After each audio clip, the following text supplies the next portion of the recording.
யூடியூப்ல இருந்து முதல் வருமானம் நமக்கு கிடைச்சிருக்கு. இப்போ என்ன எல்லாரும் யூடியூப்ல சம்பாதிச்சிட்டோம் சொல்லி வீடியோ போடுறீங்களா அப்படின்னு கேட்டீங்கன்னா, யூடியூப் வருமானம்ங்கிறது ரொம்ப கம்மியான அமௌண்ட் தான். இருந்தாலும் அதில் இருக்கக்கூடிய சந்தோஷம் அப்படிங்கிறது ரொம்ப பெரியதுன்னு சொல்லலாம். காசு மேல காசு வந்து கொட்டுகிற நேரம் இது, வாசக்கதவ ரசலட்சுமி தட்டுகிற வேலை இது. நம்ம யூடியூப் சேனலில் பயணிக்கக்கூடிய அத்தனை சப்ஸ்கிரைபருக்கு பெரிய பெரிய நன்றி. ஸோ நீங்கள் இல்லாமல் நம்ம சேனல் கிடையாது. உங்களுடைய ஆதரவுக்கு மிகப்பெரிய நன்றி.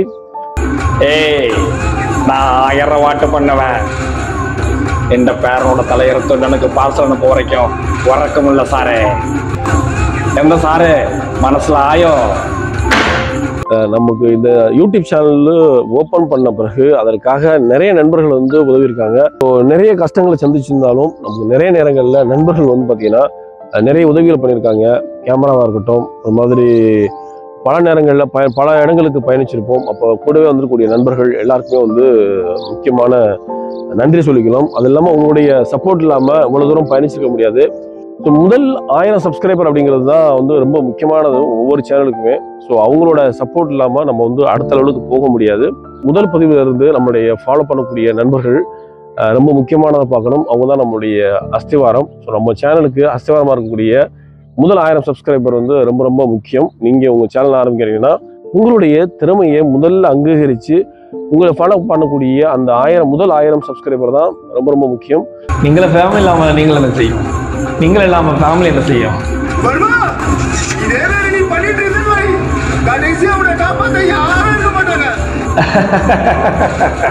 ஸோ மற்றவங்கெல்லாம் அடுத்தடுத்து நம்மளை ஃபாலோ பண்ணியிருப்பாங்க.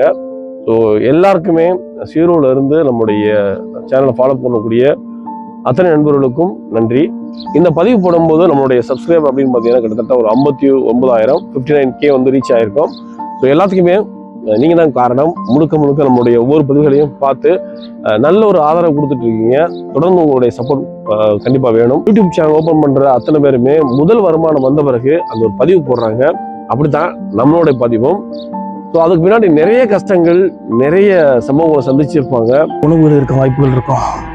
ஸோ நமக்கு தேவையான உணவுகள் எல்லாம் இருக்கான்னு எடுப்பாங்களாம். இந்த காட்டில் உணவுகள்ங்கிறது ரொம்பவே ஒரு சவாலான விஷயம்.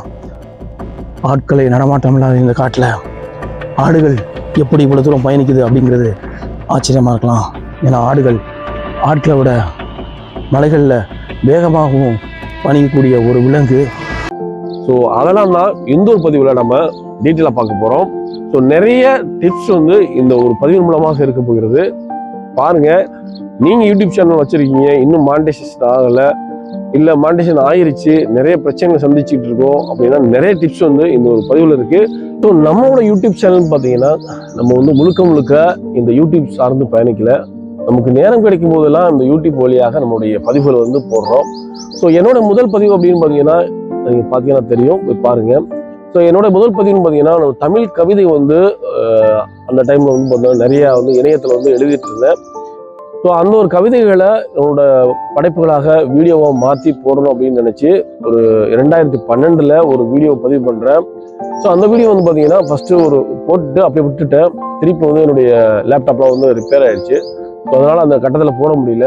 அதுக்கப்புறம் ஒரு 2-3 வருடம் கழித்து அந்த வந்து மறுபடியும் திருப்பி அந்த ஒரு சேனலை பார்க்குறேன். 200 சப்ஸ்கிரைபரும் 50,000 வியூஸ் வந்து அந்த ஒரு வீடியோவுக்கு போயிருந்தது. வீடியோலாம் எடிட் பண்ணி 2-3 பதிவுகளை வந்து போட ஆரம்பித்தேன். ஸோ அப்போ வந்து கிட்டத்தட்ட உங்களுக்கு பார்த்தீங்கன்னா யூடியூப் வந்து எல்லாரும் ஆரம்பிக்கக்கூடிய ஒரு காலகட்டமாகிடுச்சு. ஸோ அப்போவாவது நம்ம தொடர்ந்து வீடியோ பதிவு போட முடியுமா அப்படின்னு கேட்டிங்கன்னா போட முடியல. நமக்கு இருக்கக்கூடிய வேலைச்சூழலில் அதற்காக மெனக்கடலை. ஸோ அங்கங்கே சில மியூசிக்லாம் எடுத்து போடும்போது பார்த்தீங்கன்னா காப்பிரைட் ஸ்ட்ரைக்கு, கம்யூனிட்டி ஸ்ட்ரைக்கு, இந்த மாதிரி நிறைய பிரச்சனைகள் வர ஆரம்பிச்சிச்சு. அதனால் அதில் நிறைய தொய்வு இருந்துச்சு. வீடியோ போட வேண்டியது, அப்புறம் விட வேண்டியது, 6 மாதம் விட வேண்டியது. ஸோ அந்த மாதிரியான ஒரு கண்டினியூட்டி இல்லாமல், கன்சிஸ்டன்சி இல்லாமல் நம்ம வந்து வீடியோ வந்து ஆரம்பித்து அப்படியே போயிட்டே இருந்தது. நம்ம சேனல் இப்போதான் புதுசாக பண்ண செட்டு போயிருப்பாங்க. அதுக்கு இப்போதான் இறைவன் முளைக்க மறக்காம. ஸோ அதற்கப்புறம் கொஞ்சம் காலகட்டத்தில் நிறையா வெளியே பயணிக்க ஆரம்பித்தேன். நிறைய பேர் சொல்லுவாங்க இந்த நிச்சில் போட்டிங்கன்னா தான் கான்செப்ட் எடுத்தீங்கன்னா அதே கான்செப்டில் வந்து தான் வீடியோ போடணும், அப்போ வந்து ஈஸியாக வந்து சப்ஸ்கிரைபர் கிடைப்பாங்க அப்படிலாம் சொல்லுவாங்க. ஸோ என்னை பொறுத்த வரைக்கும் நீங்கள் எந்த கான்செப்டில் வேணாலும் போடுங்க. உங்களுடைய பதிவு வந்து டூர் விழாக்காக இருக்கட்டும், இல்லை வந்து ஒரு கவிதை எழுதுறதாக இருக்கட்டும், இல்லை ஒரு பேச்சு போட்டியாக இருக்கும், நல்ல பேச்சாளராக இருக்கட்டும், இல்லை டான்ஸ் பண்ணுறவங்க, அந்த மாதிரி பாட்டு பாடுறவங்க, எந்த மாதிரியான கான்செப்டாக இருந்தாலும் சரி, ஸோ நீங்கள் தொடர்ந்து உங்களுடைய கன்சிஸ்டன்ஸியாக நீங்கள் வந்து தொடர்ந்து வீடியோ பதிவு போடுறீங்கன்னா அது வந்து உங்களுக்கு கண்டிப்பாக உங்களுடைய வந்து அடுத்த கடத்துக்கு எடுத்துகிட்டு போகும். ஸோ நீங்கள் வந்து எந்த மாதிரியான கான்செப்டில் எந்த மாதிரியான நிச்சயம் நீங்கள் செலக்ட் பண்ணி போடலாம்.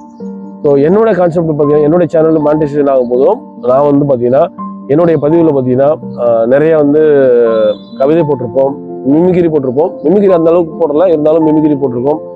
மஞ்சு விரட்டு, ஜல்லிக்கட்டு போன்ற பதிவுகள் போட்டிருக்கோம். அது மாதிரி ஹோட்டல்ஸில் போய் சாப்பிட்றது, ரிவ்யூ பண்ணுறது, ப்ராடக்ட் ரிவ்யூ பண்ணுறது, இப்படி பல பதிவுகள், பல மாதிரியான பதிவுகள் இருக்கும். ஸோ இதுதான் அப்படிங்கிறது கிடையாது. நிறைய பதிவுகள் நம்ம வந்து ஃபேக்ட்ரி போய் போட்டிருக்கோம். அது மாதிரி டைல்ஸ் ஃபேக்ட்ரியாக இருக்கட்டும், வாட்டர் ஃபேக்ட்ரியாக இருக்கட்டும், இந்த மாதிரி நிறைய பதிவுகள் வந்து ஒவ்வொன்றும் ஒவ்வொரு கான்செப்டில் ஒவ்வொரு மாதிரியாக பயணிக்கும். வந்து நம்ம ஒரு வீட்டில் போடுவாங்க. அதுக்கப்புறம் தான் பார்த்தீங்கன்னா வாட்டர் பாட்டில், இது வந்து வாட்டர் பாட்டில் வரும். வாட்டர் பாட்டில் தயாரிக்க வந்து பார்க்கலாம் வாங்க.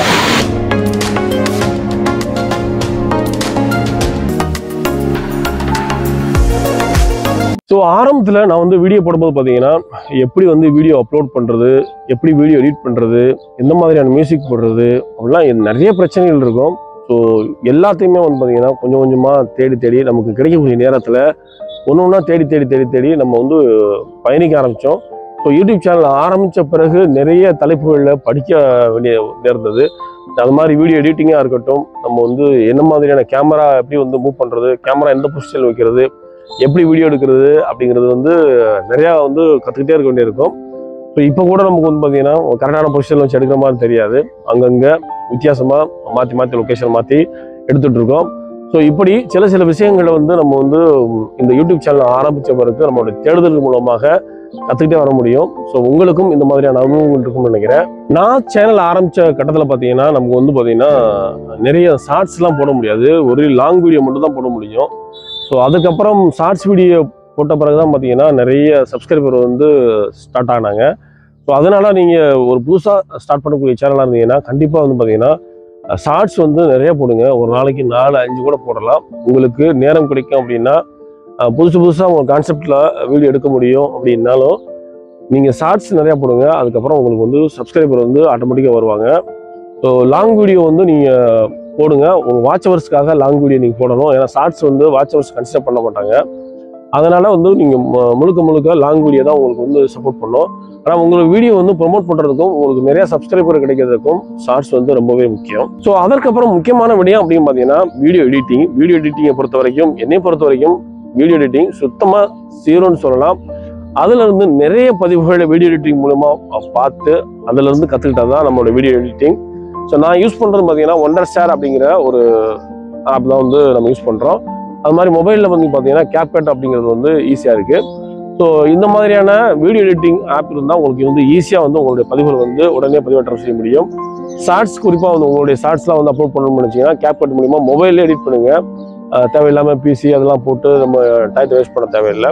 ஸோ உங்களுடைய எடிட்டிங் அப்படிங்கிறது தான் ரொம்ப முக்கியமாக இருக்கும். கொஞ்சம் யூடியூப்பை பொறுத்த வரைக்கும் எடிட்டிங் நிறையா தேவை அப்படின்னு கேட்டிங்கன்னா கண்டிப்பாக தேவை தான்.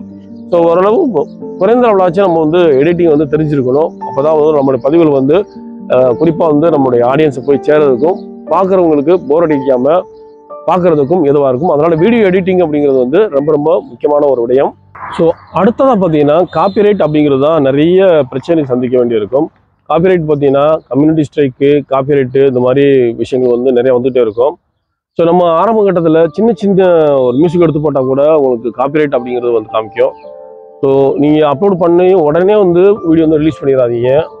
அன்லிஸ்டடில் போட்டுட்டு ஒரு மணி நேரம் 2 மணி நேரம் இல்லை ஒரு நாள் கழிச்சு கூட உங்கள் வீடியோ வந்து ரிலீஸ் பண்ணுங்கள்.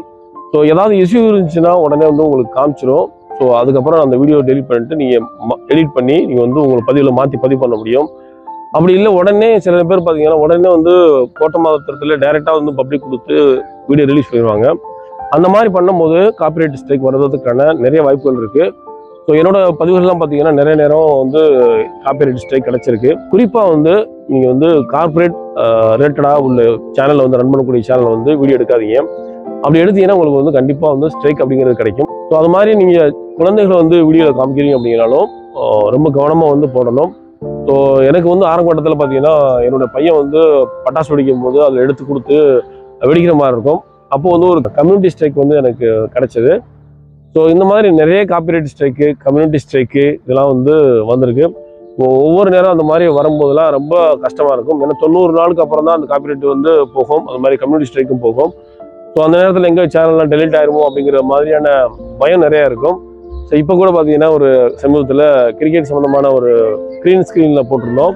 அவங்களே ஆப்ஷன் கொடுத்துருப்பாங்க, அந்த வீடியோ தான் நம்ம போட்டிருப்போம். இருந்தாலும் வந்து பார்த்தீங்கன்னா அதாவது கார்பரேட்டாக ரன் ஆகக்கூடிய சேனல் பார்த்தீங்கன்னா ரொம்ப சீக்கிரத்தில் எதையும் பார்க்க மாட்டாங்க.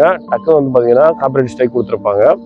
யூடியூப்ல இருந்து வருமானம் வந்துருச்சு அப்படின்னு நிறைய பேருக்கு ஒரு கேள்வி இருக்கும், எவ்வளோ வருமானம் வந்திருக்கு அப்படின்னு நிறைய பேர் தெரிஞ்சுக்கணும் ஆசைப்படுவாங்க.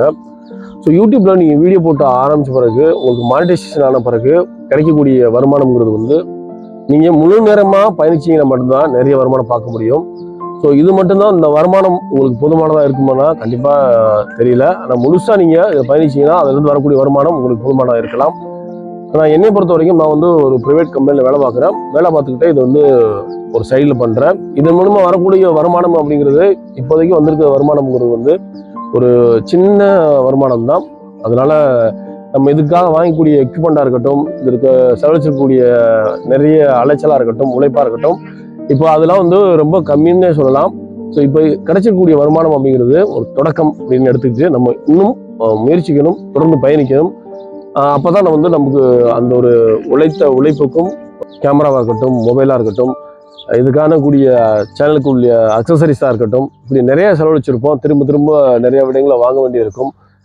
ஸோ இந்த மாதிரியான விடயங்கள்லாம் வந்து உங்களுக்கு எப்போ கிடைக்கும் அப்படின்னா, ஸோ தொடர்ந்து நீங்கள் பயணிக்கும் போது தான், முழு நேரமாக பயணிக்கும் போது சேனல் நல்லா டெவலப் ஆயிடுச்சு, முழு நேரம் பயணிக்கிறீங்க அப்படின்னா கண்டிப்பாக யூடியூப்பில் உள்ள வருமானம் வந்து போதுமானதாக இருக்கும். ஸோ இப்போதைக்கு நமக்கு வந்து இந்த யூடியூப்பில் வர வருமானம் அப்படிங்கிறது போதாது தான். இப்போதைக்கு பார்த்தீங்கன்னா உங்களுக்கு மினிமம் ஒரு $100 கிடைச்சா தான் உங்களுக்கு வந்து யூடியூப் வந்து அந்த அமௌண்ட் வந்து உங்கள் அக்கௌண்ட்டுக்கு ட்ரான்ஸ்ஃபர் பண்ணுவாங்க. நமக்கு வந்து ஒரு $100 கிடைக்கிறதுக்கு பார்த்தீங்கன்னா ஒரு 3 மாதம் ஆயிரும். மாதம் 21லேருந்து 27 வரைக்கும் அந்த தேதிக்குள்ள வந்து உங்கள் அமௌண்ட் வந்து கிரெடிட் பண்ணிடுவாங்க. $100க்கு மேலே ரீச் ஆயிடுச்சுன்னா. இல்லைன்னா அந்த அமௌண்ட் வந்து அங்கே தான் இருக்கும். ஒவ்வொரு முறையும் நீங்கள் எப்போ $100 ரீச் ஆகுறீங்களோ அப்போ வந்து உங்களுக்கு வந்து அமௌண்ட் கிடைக்கும். ஸோ நம்ம $100 ரீச் ஆனோம் அப்படின்னாவே அந்த அமௌண்ட்டுக்கு தான் வரும் பார்த்துக்குங்க. ஸோ கூடுதலாக நம்ம ஏர்ன் பண்ண முடியும் அப்படின்னா தொடர்ந்து உங்களுடைய பதிவுகள் அந்த மாதத்தில் ஒவ்வொரு மாதமும் நீங்கள் $100 ஏர்ன் பண்ணுறீங்கன்னா அந்த அமௌண்ட் வந்து உங்கள் அக்கௌண்ட்டுக்கு போயிடும். ஸோ இது மட்டுமே இந்த யூடியூப் சேனல் மட்டுமே நம்பி நீங்கள் வந்து நீங்கள் பார்க்கக்கூடிய வேலையை வந்து விட்டுறாதீங்க. ஒருவேளை நீங்கள் பார்க்கக்கூடிய வேலையை விட்டுட்டு பண்ணுறீங்கன்னா ரொம்ப கவனமாக, ஏற்கனவே நம்ம சொன்னது மாதிரி நிறைய கம்யூனிட்டி ஸ்ட்ரைக்கு, காப்பிரைட் ஸ்ட்ரைக்கு வர்றதுக்கான வாய்ப்பு இருக்குது. எந்த நேரத்துலையும் உங்கள் சேனல் வந்து பறி போகலாம். நிறைய பேருக்கு ஹேக் பண்ணிடுறாங்க. அப்படி எல்லாமே கவனமாக வந்து ஒவ்வொரு முறையும் பார்க்க வேண்டியது இருக்கும். ஸோ அதனால் நீங்கள் பண்ணக்கூடிய இதை யூடியூப் சேனல் மட்டும்தான் நம்பி பயணிக்கிறேன் அப்படிங்கன்னா ரொம்ப கவனமாக இருங்க. ஸோ இந்த பதிவில் நிறைய பேசியிருப்போம்னு நினைக்கிறேன். அதனால் முடிஞ்ச வரைக்கும் ஃபுல்லாக பார்த்துருப்பீங்க. நிறைய பேர் பார்த்து சப்போர்ட் பண்ண அத்தனை பேருக்கும் பெரிய நன்றி. மீண்டும் மற்றொரு பதிவில் சந்திப்போம். ஸோ யூடியூப் சம்மந்தமான நிறைய டிப்ஸை வந்து தனியாக ஒரு பதிவில் போடலான்னு இருக்கேன். ஸோ மறக்காமல் உங்களுடைய கருத்துக்களை பதிவு பண்ணுங்கள். இன்னும் கூடுதல் தகவல் தெரிஞ்சுக்கணும்னா ஸோ உங்களுடைய கருத்துக்கள் இருந்தால் மட்டும்தான் நம்ம வந்து அடுத்த பதிவில் போட முடியும்.